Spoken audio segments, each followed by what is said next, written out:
Everybody get comfortable. We're about to begin. Yeah, he's over there.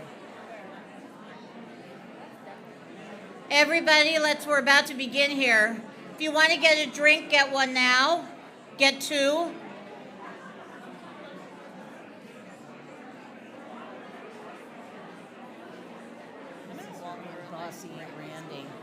Everybody, let's take your seat or quiet down, get a drink. We're about to begin our short program. Okay.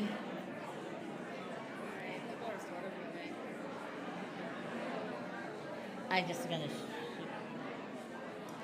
Randy had said to me that all prayers would be really appreciated. So? I didn't know, were you saying the prayer? I'm not. No, that's okay. I'm not. No, I didn't know what was said on it. This is Really? Everybody, we're about to begin the program in about 2 minutes, so take a seat, get a drink, relax.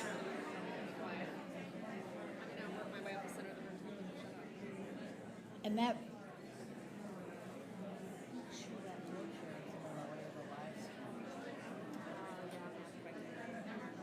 Good afternoon, and welcome to the celebration of life for our dear friend, Candace Lee Straight.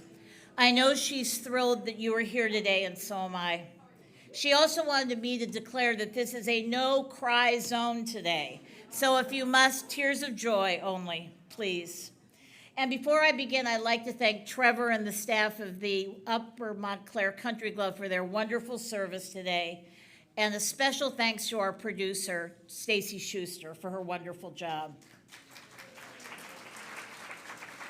And I have the pleasure of acknowledging New Jersey's First Lady, Tammy Murphy. Candy called her friend Tammy the Republican who got away. And Candy thought Tammy would make a wonderful Republican elected official. Don't look at me like that, Loretta. Our message to you, Tammy, is clear. Please, please come back. We'll take you. It's not too late. But seriously, Tammy's presence here today says volumes, both about her and about our Candy. One of the greatest tragedies of the pandemic was the number of people who died alone, unable to interact with family or friends. Wanting something of their loved ones, the nurses at Hackensack Hospital came up with a very special memento, a cast of a patient's fingerprint, colored with a little dye and encased in lucite. This is Candy's. Shortly before her death, the fourth-floor nurses gave each of us at her bedside, her 4 wonderful cousins and me, one of these treasures, a keepsake of Candy. After she passed, I went home and busied myself with phone calls and emails in between bouts of crying and eating fistfuls of peanut M&Ms. And it was only later that night that I looked at the keepsake. I found it late at night and looked at it for the first time closely and compared it to my own hand and realized that indeed, Candy had given me the middle finger. As I thought more about it, I realized it was in fact an apt analogy for how Candy lived her life, defiant to traditional norms and paving the way for new and expanded roles for women. This was a lifetime crusade for her to push the barriers of what women could expect to more of what we should get, demand, and deserve. A few examples of what I mean. After graduating from Wilson College and NYU, Candy was offered a secretarial position at Bankers Trust, but she held out for more and served as one of the first and premier women investment bankers on Wall Street. She twice ran for public office in districts where people told her, don't bother. But in both cases, she distinguished herself as a candidate, both serious and competitive. In her 30s, she began to raise money for candidates she supported, a role traditionally reserved for men, and with remarkable success. Before she was even 50, she retired to take better care of her mother, the beloved Dot, also known to all as simply Mother, and her brother Dwight, who was developmentally challenged. She wanted Dwight to see the world, so off they went. And who, other than Candy, could begin a new career as, of all things, a film producer well into her 60s. I met Candy shortly after Dot died, and I had moved to Pittsburgh after getting married, and I didn't know a soul. I only recently heard from her cousins that they were worried about Candy, that she would have too much time on her hands without Dot to care for. Enter Gail, newly designated wing woman. Candy, as you know, was always the main attraction, and for the next 13 years, we embarked on what I called Gail and Candy's wacky adventures. Let me show you some of the ride. Yes, this is Oscar winner John Voight. We were at a fundraiser for Mitt Romney, a 13-bedroom mega condo on Fifth Avenue, and for about an hour I couldn't find Candy. So I wandered back to one of the bedrooms, and there was Candy sitting on the bed next to John Voight, heartthrob John Voight, arguing vociferously about the ERA, which of course was a lifetime passion of Candy's. And I took this little domestic picture, which I called "The Voights at Home." That always made her howl. And you'll notice a theme here is Candy and Gail surrounded by good-looking men of either party. Here we are with former U.S. Senator Scott Brown. No fools, Candy and Gail. This next shot is of us flanking Henry Kissinger, who at this very moment is telling us that we as New Jerseyans were duty-bound and responsible for getting Chris Christie elected president. Check, check. Most of you know that when Candy had lost her faith in a politician, she was done. They were finished, and her own unique brand of showing them that was when she refused to get in a photo, like this one, Gail, Rudy, no Candy. Rudy was off the Candy train forever. So long, Rudy. After the wild success of Candy's first film called Equity, Candy got several of us, including several of us in the room here, to invest in her next film called An Acceptable Loss, for which my accountant still calls it not so much an acceptable loss. Starring Jamie Lee Curtis. You may recall that Jamie Lee was a very high-profile, passionate Hillary Clinton surrogate. And as such, Candy, before we were introduced to her, very vocally, and with that finger wag I came to hate, said, "Whatever you do, do not embarrass me or yourself by telling her that you are going to vote for Donald J. Trump." Of course, Jamie Lee was about 4 inches behind us. She heard the whole thing. And in this photo, you'll notice she's actually pinching the back of my neck. I'm not really smiling, I'm wincing in pain. And finally, not all our hijinks were highbrow. Candy loved trivia, and this photo was taken as we reclaimed our crowns as reigning champions of trivia night at the Rail Yard Tavern in Fairlawn. And our record stands to this day. So, let's play some Candy trivia. Candy hated bigotry, bullying. She hated puffery, liars, and blowhards, and she could spot one a mile away. She hated keeping secrets, which was good because she was terrible at it. And when you caught her, she'd just giggle and say, "You should have known not to tell me." She hated shopping, clothes, groceries, any kind of shopping. She refused to cook. She despised getting her nails done. She hated wasting money, especially her own. And finally, Candy really, really hated the beach. Candy loved holidays with her cousins, her Bloomfield High School classmates, Broadway musicals, especially The King and I in a chorus line, naughty TV, including The Outlander and Bridgerton, Rutgers basketball, both men and women's, and she equally loved her courtside seats. She loved her alma mater, Wilson College, and she made Wilson a lifetime priority of her philanthropic largesse. She loved her faith. She loved being a mentor and spending time with students and young politicos alike. "Meet me for coffee" were always welcome words from Candy. She adored being the glue that kept her disparate groups of friends together, and mostly Candy really, really loved Holston's coffee chip ice cream. Since June 13, the question I am asked most is, how can I pay tribute to Candy? She did so much for me. How can I commemorate her? At first, I would cite either of the 2 wonderful scholarships in her name, one at the Eagleton Institute at Rutgers and the other for the Bloomfield Board of Education. But I could sense that people wanted more, something more intimate, and came to me how to pay a tribute to Candy. And the answer is beautiful in its simplicity. Be like Candy. Live your life more like Candy did. Be kind. Be stoic. Candy was in the hospital for 5 weeks and near the end was receiving 4 different invasive treatments, each and every one both grueling and exhaustive. Let me count the number of times she complained. That would be 0. And the floor nurses all requested they be assigned to Candy because of her cheerful demeanor and great stories. Be a mentor. Give without expecting anything in return. Be high-minded, high-spirited, and curious. Be direct without being mean. Be passionate and committed. Be low maintenance, genuine and unpretentious. Be funny. Be a person of faith. Be loyal and steadfast. And finally, as she was in the end, be at peace and content for a life extraordinarily well lived. Thank you.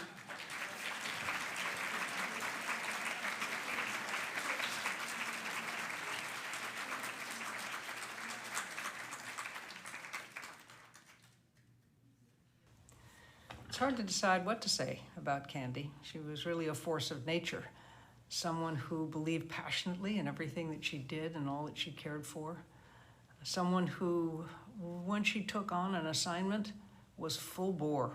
It didn't matter. And if she was your friend, you couldn't find a better one.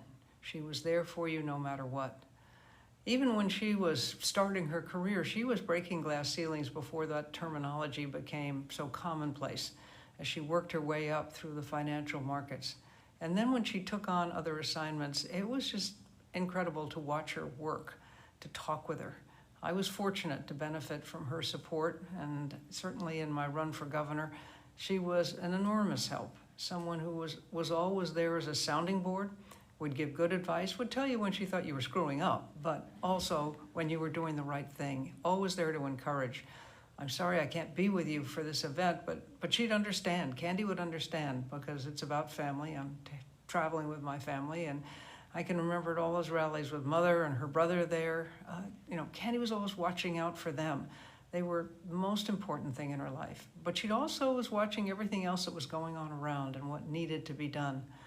When she took on these other assignments, when she decided that one of the things that she really wanted to do was to promote women, and she decided to make movies, she didn't go half measure. She went full out, and making movies that were about strong women, sometimes not always the most comfortable ones to watch because the women weren't always very nice, but that was real life.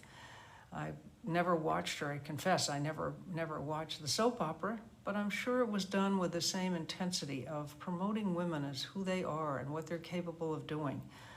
Sometimes her ideas seemed a little strange, such as trying to get ESPN to take on college arm wrestling as a sport.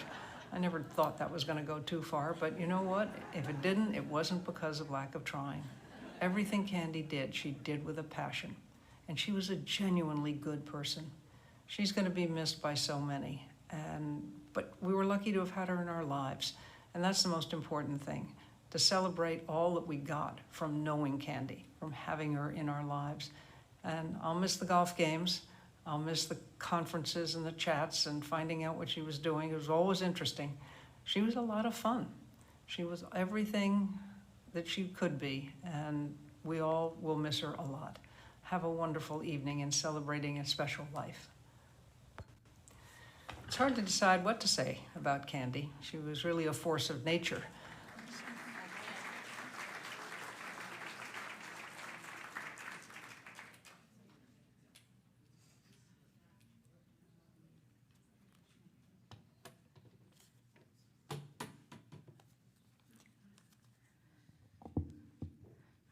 First of all, to Gail, thank you for getting us together.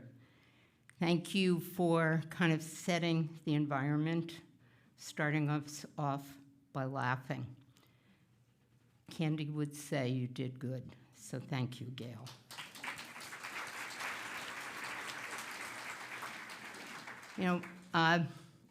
As I was thinking about talking about Candy today, we were kind of the yin and the yang of every conference where they needed a Republican and a Democrat. Candy would be invited on one side of the table and I on the other. And I think our friendship started probably about 20 years ago. We certainly hold the record of doing more panels for the Center for American Women in Politics than any other two women in the state of New Jersey. So for me, this is a bittersweet moment. I have seen some Republican women friends of mine whom I miss on the scene. My colleague, Senator Diane Allen, my co-sponsor on the strongest pay equity bill in the state of New Jersey. And as we were sitting and whispering to each other, when Richard Bodman came over, I said, "You guys better be careful, we're planning something." So thank you for including me. Thank you to the First Lady, Tammy Murphy, for being here to help us celebrate Candy's life. And I do have a resolution that was passed by the New Jersey legislature, and I'm not going to read all the whereases because Candy wouldn't like that, I'm sure. But it is a resolve that this legislature hereby celebrates the life and the good works of Candace Straight. And I have a poem, not too long, that I would like to read, which kind of sums up for me what Candy Straight was about. And it says, "To laugh often and love much, to win the respect of intelligent people and the affection of children, to earn the appreciation of honest critics and endure the betrayal of false friends, to appreciate beauty, to find the best in others, to give of oneself, to leave the world a bit better, whether by a healthy child, a garden patch, or a redeemed social condition, to have played and laughed with exultation, to know even one life has breathed easier. This is to have succeeded, and Candy Straight succeeded." Thank you.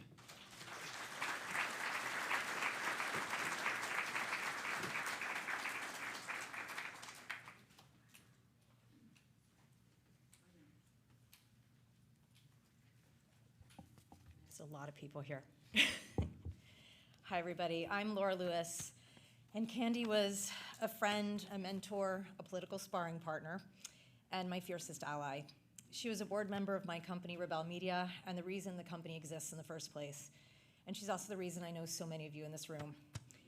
It is my privilege and honor to speak on behalf of Alicia Reiner, an actress who introduced me to Candy, and myself, and on behalf of so many filmmakers who Candy championed in order to push forward gender parity via story and culture. I'm going to read a statement of Alicia's, who unfortunately couldn't be here, peppered with some of my own anecdotes. So channeling Alicia now, and remember, she's an actress and I'm not. Gail, thank you so much for asking us to speak. You have been such an extraordinary friend to Candy, and thank you, dearest friend Laura, for reading this. No problem, Alicia. I so wish I could be there with you today. I'm filming in Los Angeles and heartbroken to not be able to celebrate Candy with you all, but Candy would want me back on set. I first met Candy, like Laura and so many of you, at her beloved National Women's Republican Club. And aside from Alicia's speech here, I'll never forget Candy's laugh when she saw my face when I realized where we were meeting. There was a Ted Cruz banner. Anyway, I digress. Back to Alicia. Candy's unstoppable enthusiasm and dedication to uplifting women made me quickly feel like I was in Themyscira, the island Wonder Woman was from. I had no idea when we asked Candy to invest in Equity, a movie I produced and starred in, and Laura sold, that she would not only become our executive producer, but an incredible mentor and friend. I started producing films when I lost my dad. Sometimes I feel like my father brought Candy into my life. After I lost him, Candy was the only person who had his magical blend of straight shooting, strategic, and wise business and management advice, all infused with supercharged cheerleading, as only a Rutgers basketball and Yankees fan can. Laura and I visited Candy in the hospital those last few weeks. Candy and I talked about so many things, and when we hugged her goodbye, we didn't know it would be the last time we would see her. She said, "You were doing so great, kiddo. Keep up the good work." I had no idea how much I needed that, and I did too. Amy Fox, our equity screenwriter, reminded me that Candy was, to quote, "the best at cutting through bullshit." I remember the time Candy turned to a potential investor of ours, looked her dead in the eye, and said, "I'm putting in at least $100K, how about you?" Candy was so deeply supportive and passionate about her film projects and the people involved with them. She was a force of nature, as Joe Chappelle, writer and director of An Acceptable Loss, another film Candy executive produced, and which I acted, Alicia, not me, with Jamie Lee Curtis. I think everyone in this room knows the feeling that with Candy, it was about we. We are all on the same team, and Candy always had her teammates' backs. Candy championed many passions, from film to politics, the ERA to basketball, Broadway to Planned Parenthood, but she would always make time and give me, and me, her undivided attention in a way that, well, presidents are famous for. Well, some. Sorry, I couldn't resist. As Suzanne Curry, another of her dear friends and producing collaborators, said, everyone wanted a piece of Candy. I know we all feel so deeply fortunate to have experienced the sweetness of what it meant to be in her circle. Candy, thank you for the opportunities and your belief in us. We hope to make you proud with the work we continue to do. We miss you, Candy. So much love, Alicia and Laura.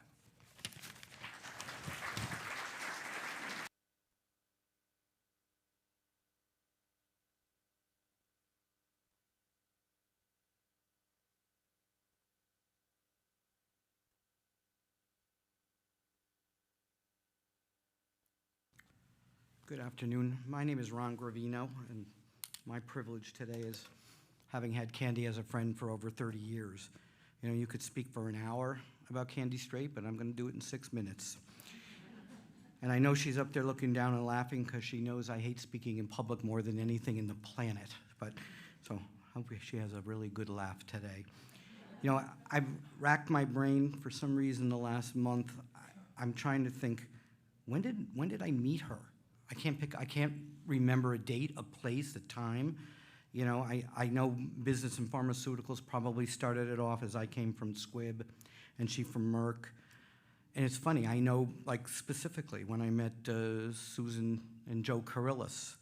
You know, I supported his opponent in '92, even though Candy said, go with Carrillis. Thank God he forgave me, but anyway, you know, Governor and Mrs. Murphy, I know, you know, Judy Stanley's house several years ago. The governor likes to remind me of that from time to time. But, you know, so I don't know. I think in the back, Ambassador Liu and Commissioner Judy Eisenberg, I knew for sure you were present.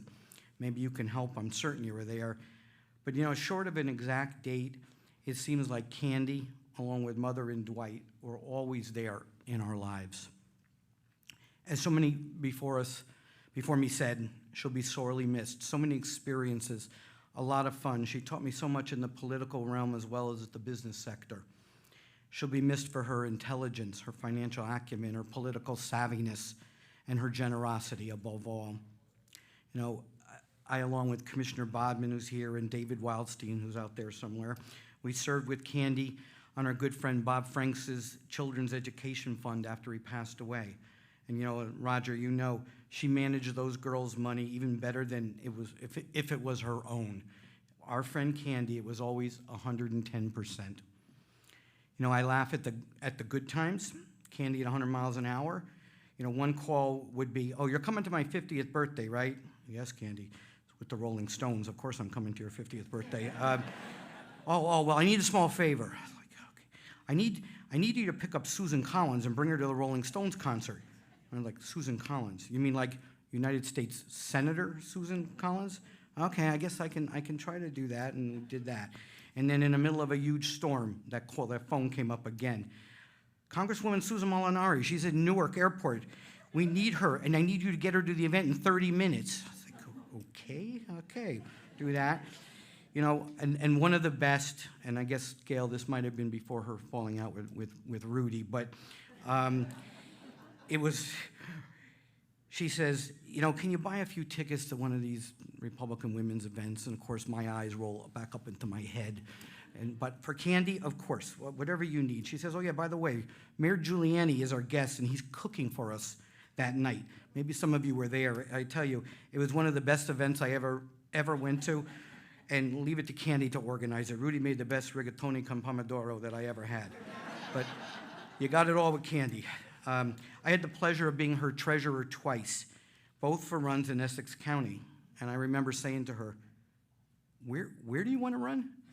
A Republic, you want to run in Essex County? She goes, yeah, but don't worry.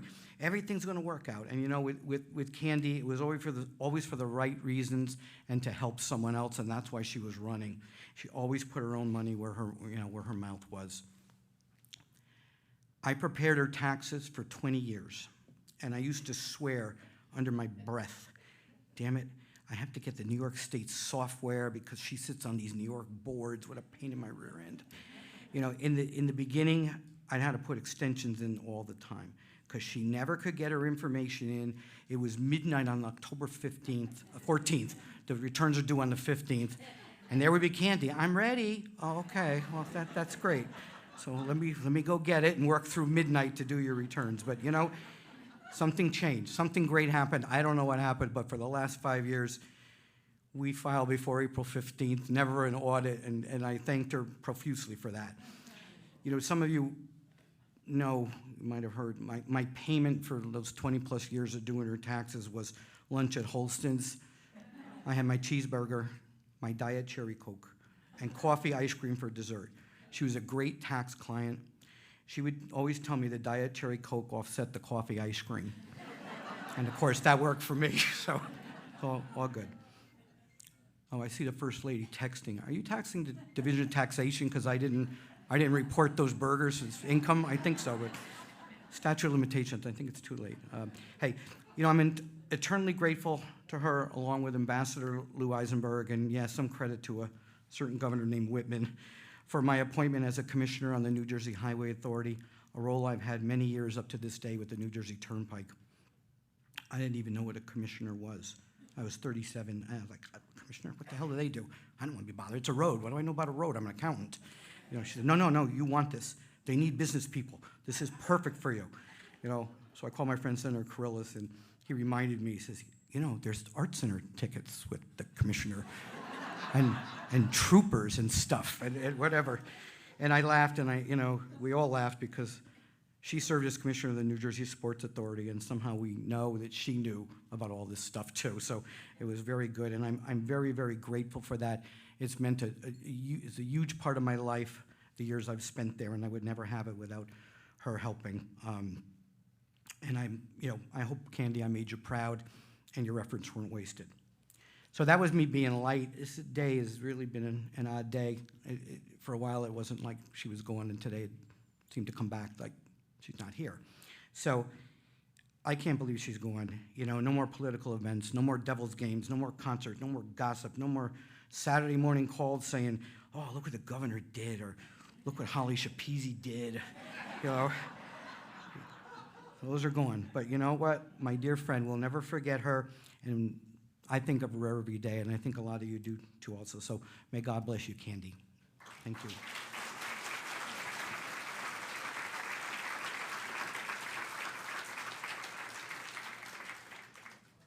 Good afternoon, everyone.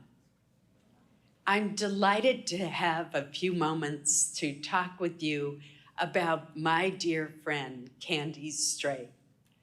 Candy was an extraordinary person whose intellect, interests, and imagination were boundless. She accomplished so much in such diverse fields that the term Renaissance woman comes to mind. A successful investment banker, a committed member of numerous volunteer and corporate boards, a dedicated public official, an athlete, and yes, even an intrepid movie producer. Candy was successful at everything she tried. But perhaps her greatest passion was helping Republican women be elected to serve at all levels of government. Oh, I know she worked very hard for many moderate Republican men on their campaigns too, but no one had more influence on moderate Republican women candidates than Candy. I'm a prime example. I first met Candy when I attended a Women's Campaign Fund training session when I decided to run for governor in the fall of 1993. Although I had worked in government and campaigns, I really didn't have a clue what it would be like to run as a candidate myself in an 8-way Republican primary where nearly all of my opponents were successful office holders.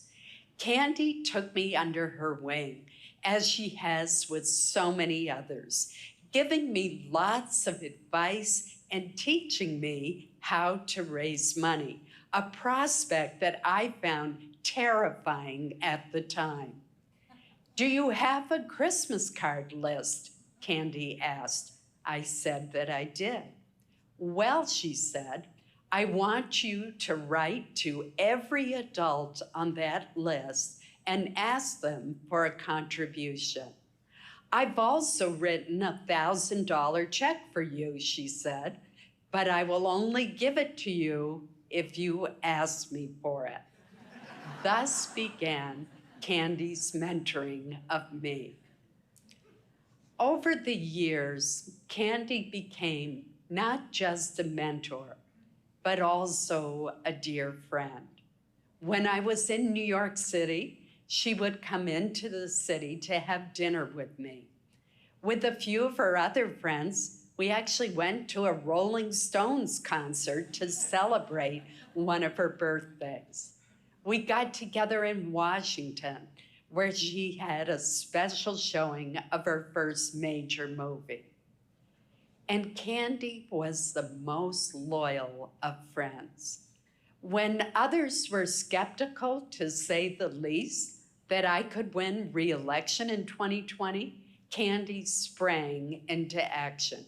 She sparked a well-attended speaking engagement in Vero Beach and a most enjoyable and successful fundraiser sponsored by her good friends. Candy was steadfast in her support and unwavering in her friendship. As Oprah once said, "Lots of people want to ride with you in the limo, but what you want is someone who will take the bus with you when the limo breaks down." That was Candy. She was with you in the good times, and she was there when the going got tough. When I first learned of Candy's illness, I called her in the hospital. As always, she was upbeat, positive, and uncomplaining. We subsequently communicated by email as she began her chemo and dialysis. Candy's last email to me speaks to her character. Rather than bemoaning the ordeal that she herself was going through, she wanted me to know that Christy Whitman's brother had died. That's Candy, always thinking of others, not of herself. What a special person she was. I am truly fortunate that I attended that campaign school more than 27 years ago and met Candy Straight. I shall miss her so much, but I feel so fortunate to have been blessed by her friendship for so many years.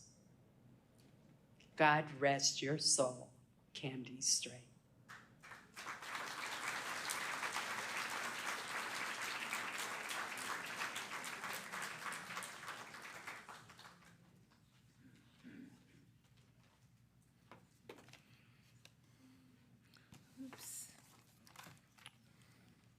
Hello, I'm Candy's cousin, Heather Carr, and my family has asked me to extend, boy, I didn't know there were going to be this many of you, our sincere thanks to all of you for coming to help us celebrate Candy's life today.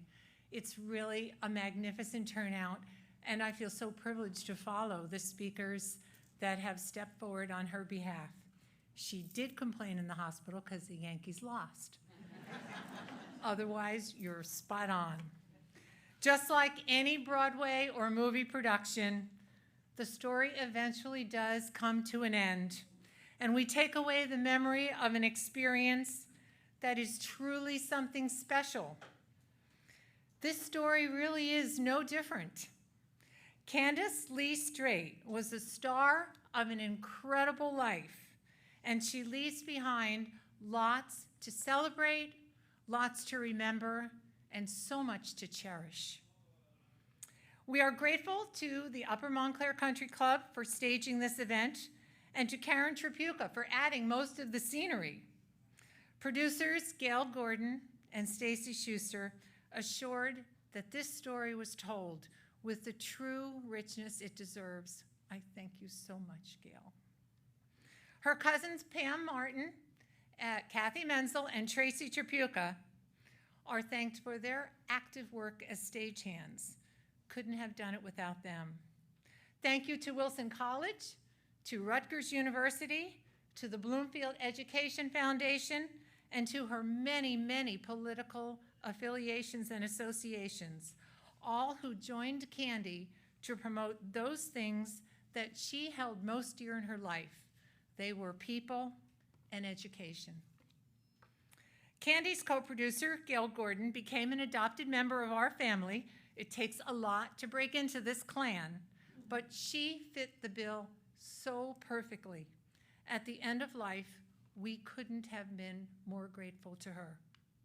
As the curtain goes down, Candy leaves us blessed with memories more precious than any election victory, than any stock market climb, and any smash hit.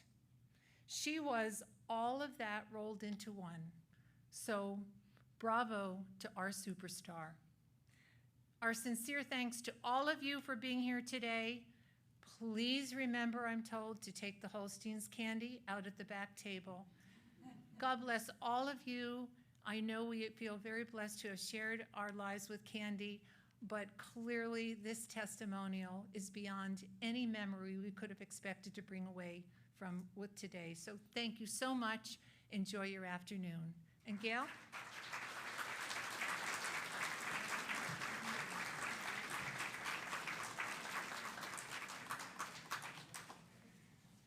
What better way to end today than a Broadway tribute?